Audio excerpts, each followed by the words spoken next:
Chapter 26 from the book The Sound of Light has the title, The Looking Glass That Looks Back. Picture a mirror in your mind's eye.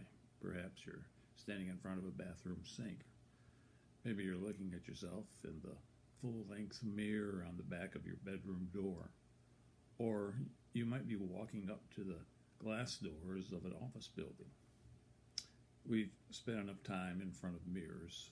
For the most part, what we see is an actual reflection of our physical form. Whether we like it or not, whether we appreciate it or take it for granted, we know what we look like. But there's a looking glass that you and I might gaze into for a more accurate reflection. What we see inside that mirror is not what we're used to seeing. It's our image as God sees us. God sees you far differently than you see yourself, dear friend. The one who made you sees you as you were created to be. When God was done creating your form, God stepped back, took a breath of pleasure, and said, "This is good. This is true. This is beautiful."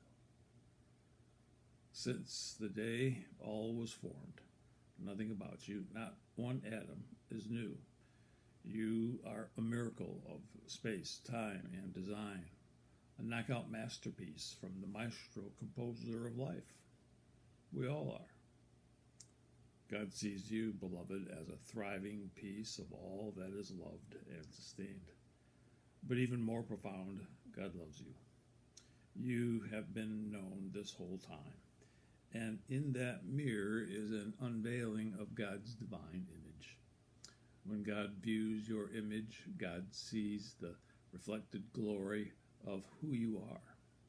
You are created to shine in this world and all eternity as a singular ray of divine glory as God's perfectly created child. God sees the beauty created by the one who loves you and finds what God made as perfect as ever. God did make it. How is this possible? God knows the end from the beginning. God knows where you're headed. You don't see a trade-in when you look at yourself in the mirror of the future. You see a trade-up to a life anew. You fully recognize who you truly are, God's offspring. It's hard to imagine that mirror, but you, me, all of us will someday look into it. Concur with your Creator and say, "It is good." The Creator who is always telling us to be loved, beloved, beloved.